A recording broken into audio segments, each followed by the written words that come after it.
그림을 먼저 볼게요. 가운데 그림이 뭐냐면 이 안에다가 기체 분자를 10개를 집어넣고 나서 피스톤으로 이렇게 위에다가 얹어놓고 추 2개를 얹어놓은 모습이야. 이 안에 기체 분자들이 움직이면서 압력을 만들어낼 거 아니야. 그 압력 때문에 더 이상 압축이 안 돼. 여기 멈춰 있는 거야. 멈춰 있다는 건 그래서 이 안의 압력과 바깥의 압력이 같기 때문이라는 거죠. 여기서 우리가 자세히 볼 게 뭐냐면 이 그림에서 바깥에는 공기 때문에 일기압이라는 게 존재하는데 추가적으로 추 2개를 얹어놨으니까 밖에서 얘를 누르고 있는 압력은 일기압보다 클 것이다, 작을 것이다? 클 것이다. 클 것이다 라는 걸 먼저 상상을 해줘야 돼요. 그래서 여기 멈춰 있다는 건 안에서 일으키는 압력도 일기압보다 클 것이다 라고 인식해 줘야 됩니다. 예를 들어볼게. 하나가 0.5, 0.5 기압을 일으킨다고 가정해 볼게요. 그럼 밖에서 누르는 총 기압은 몇 기압? 2기압입니다. 맞죠? 공기 때문에 1기압, 추 때문에 전체 1기압. 문제입니다. 그러면 안쪽에서 일어나고 있는 기체 압력은 몇 기압입니까? 2기압입니다. 안에서도 2기압으로 버텨야 밖에서 누르는 것과 안에서 발생시키는 압력이 같아서 피스톤이 여기 멈춰 있을 수 있는 거야. 이 상황이야. 여기 기본 상황이야. 기본 상황에서 이제부터 무슨 일을 할 거냐면은 추를 던져 볼 거야. 추를 던져버리는 작업을 여기서는 압력을 증가시킬 거야 라고 지금 말하고 있는 거야. 추를 2개를 던졌죠. 밖의 압력은 총 몇 기압 됩니까? 우리가 설정한 바에 따르면. 기본 1기압이 있는데 0.5, 0.5, 0.5, 0.5니까 2기압이 추가되죠. 전체 3기압의 힘으로 밖에서 누르고 있는 거야. 근데 가다가 여기서 멈췄죠? 멈췄다는 건 이 안에 있는 기체들이 일으키는 압력도 몇 기압이야? 3기압을 만들어내고 있는 거야. 요 기체 분자들이 아까 2기압이었는데 어떻게 3기압으로 증가할 수 있게 되었죠? 부피가 줄어들었죠. 공간이 좁아지면 압력이 커진다며. 공간이 줄어들면서 3기압의 압력을 만들어내고 있는 겁니다. 그래서 용기 속 기체 압력이 증가한다. 왜죠? 기체 부피가 감소했기 때문입니다. 외부 압력이 증가해서 꾹 누르니까 공기가 다닐 수 있는 공간의 크기가 줄어들게 되고 공간의 크기가 줄어드니까 기체 분자의 충돌 횟수가 증가하게 되어서 용기 속 기체 압력이 외부 압력과 같은 3기압으로 증가하게 되었다는 뜻입니다. 이걸 이해하는 데 있어서 우리가 그동안 여기서부터 했던 이 빌드업 과정이 다 안 돼 있는 친구들은 절대 이해하지 못하는 내용이에요. 뭔 소리야 이런다고, 그죠? 압력이 증가하면 외부 압력이 증가하는 것까지는 이해가 돼, 그죠?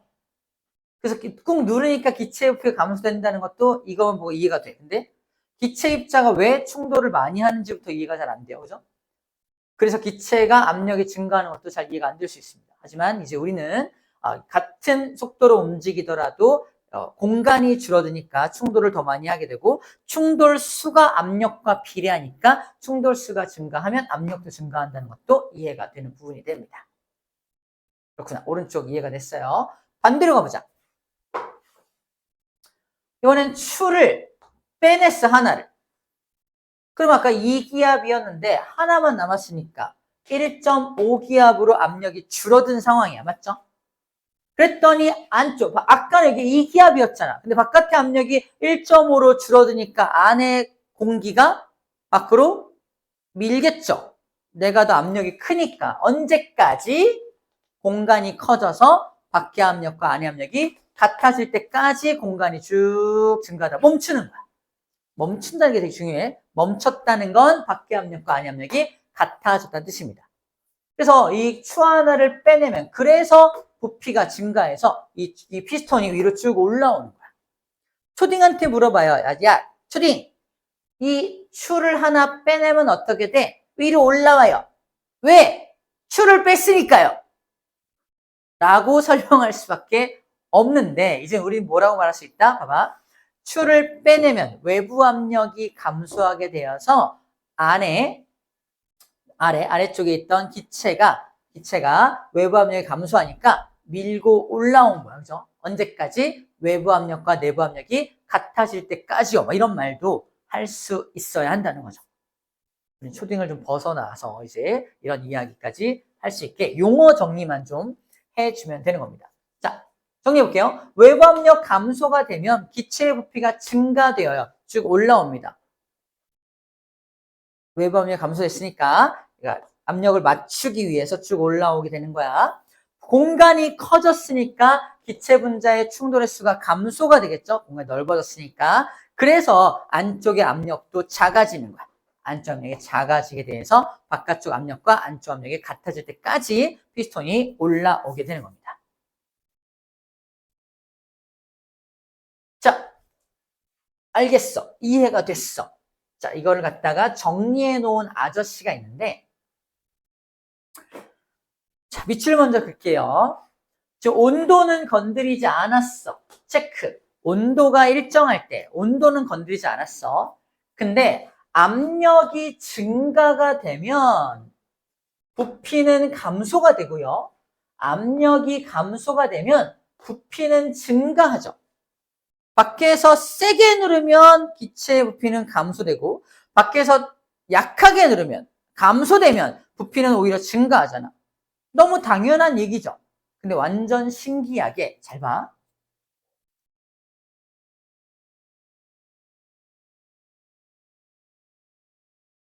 이렇게 하자. 좀 다른 걸 보여줄게요. 약간 숫자가 정수가 안 나올 것 같아서. 풍선이 하나 있어요. 풍선의 크기는 2리터입니다. 밖에서 누르는 대기압은 1기압이라는 대기압이 있죠. 이걸 처음 상황, A 상황이라 할게요. 자, A 상황 정리하면요. 압력이 몇 기압입니까? 1기압이요. 그때 풍선의 부피는 얼마입니까? 2리터요 라고 말하는 거야. 상황을 바꿔서 외부 압력을 1기압이 아니라 더 세게 해서 2기압으로 바꿔볼 거야. 풍선 어떻게 될까요? 조그매지죠?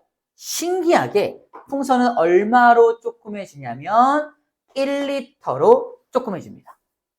그래서 야, 상황을 바꿨어. B 상황으로 바꿨어. 어떻게? 압력을 2기압으로 늘렸더니 풍선이 1리터로 줄더라? 이거야.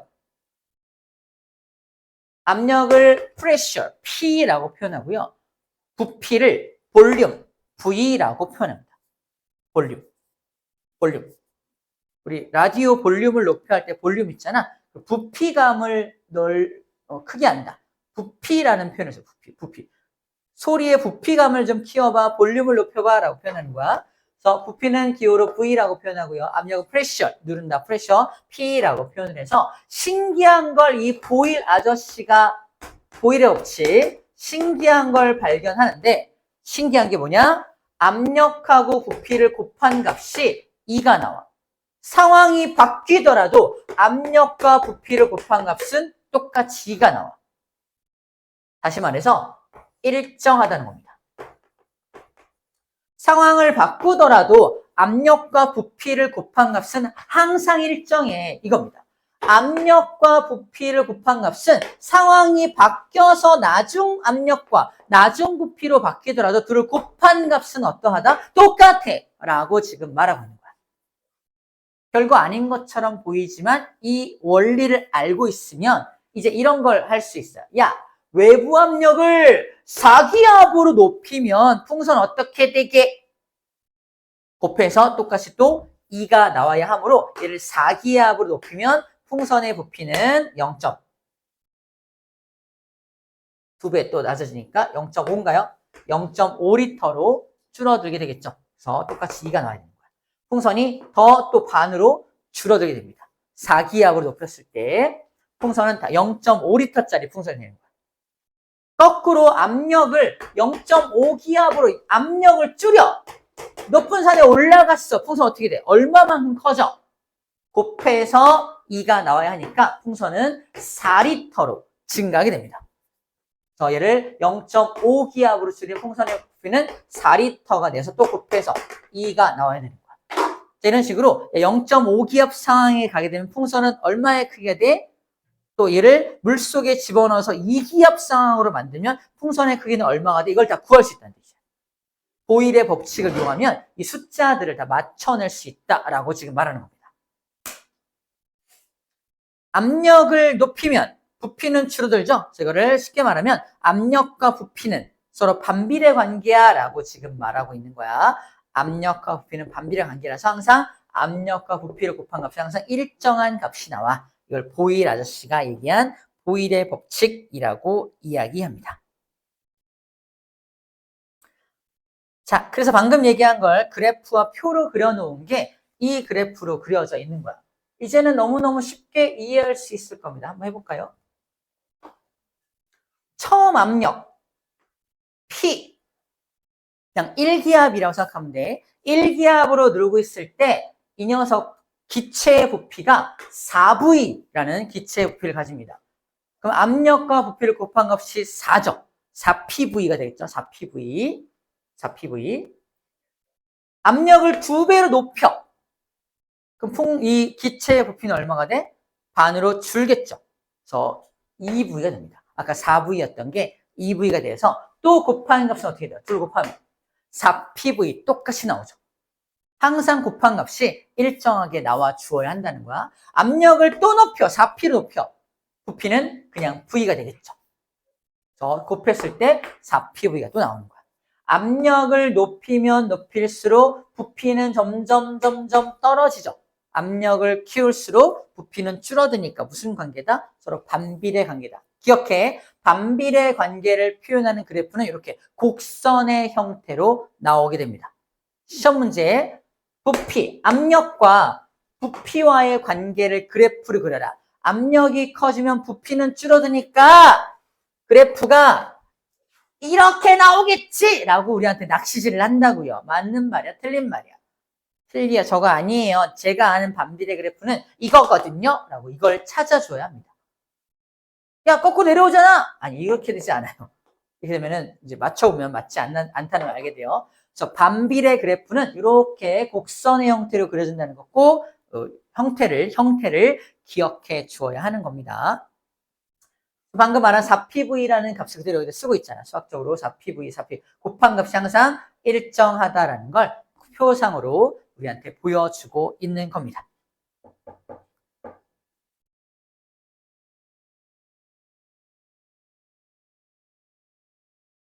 좋아요. 자, 일단은 조금 어려운 건 끝났으니까 자, 잠깐 이제 조금 머리를 식히는 차원으로 하나하나 이것만 좀 생각해 볼게요. 자, 우리 플러스 강에 나와 있는 내용인데 3번부터 볼게요. 기체 압력을 이용하는 예, 안전매트, 우리 높은 곳에서 떨어지는 사람들이 있을 때 안전매트 설치하고 일로 떨어지세요 막 그러거든요. 화재 현장이나 이런 데 사용하는데 안전매트에 공기를 집어넣으면 안에 공기를 넣을수록 안쪽에 압력이 커질 거 아니야. 안쪽에 압력이 커지니까 사람이 떨어져서 압력을 쾅 가하더라도 안쪽에 기체가 일으킨 압력 때문에 사람이 바닥에 닿지 않고 구조할 수 있다고 하고 있는 겁니다. 공기주머니에 배기가스를 넣어 자동차를 들 수 있다. 이건 뭐냐면 이거는 배기가스 넣는다? 우리 잘 쓰지 않는 방법이긴 한데 자동차에서 배기가스가 나오잖아. 그걸 이제 관을 연결해서 배기가스를 어디다가 이렇게 공기주머니 연결을 해요. 그 공기주머니 위에다가 자동차를 올려놓는 거야. 공기주머니에 배기가스가 차면 찰수록 안에서 압력이 발생될 거 아니야? 자동차. 그것 때문에 자동차가 붕 위로, 공기주머니 위로 떠오르는 겁니다. 그 공기주머니 위에 처음 자동차가 올라갔을 때는 바닥이었는데, 그 안에 가스가 차면 찰수록 주머니가 부풀면서 자동차가 위로 올라오는 장면을 상상해 주면 돼. 그 자동차를 들어 올릴 만큼의 압력을 누가 만드는 거다? 배기가스라는 가스가, 그 기체가 만들어내고 있다는 뜻이에요. 혈압계, 우리 혈압 잴 때 왜 이렇게 손 툭 집어넣으면 지 하면서 하면서 막 재지 않나? 많이 봤나? 병원 같은 데 가면 이렇게 팔꿈치까지 집어넣고 쟤는 혈압계 있죠. 또는 옛날 방식은 이렇게 여기다가 뭘 두른 다음에 간호사가 칙칙칙칙 눌러서 혈압 재는 그런 것들도 있어요. 어쨌든 얘가 공기를 주입을 축축해서 이걸 꽉 누르게 되잖아. 공기를 주입했더니 여기 공기주머니가 부풀면서 압력을 가하게 되는 거야. 압력을 가해서 혈관을 막아요, 일단. 혈관을 막았다가 혈관을 이거 공기를 빼내면서 혈관을 막았던 게 풀리면서 혈관에 피가 툭 도는 순간, 혈관에 피가 툭 도는 순간에 압력을 재는 거야. 그래서 그 내 몸 안의 압력이 얼마인지를 측정하는 장치인데, 뭐 원리는 나중에 또 배우더라도 혈압계에서 사용되는 그 칙칙칙 공기 넣는 것도 압력을 이용하는 거다라는 정도로 생각해 주면 될 것 같습니다.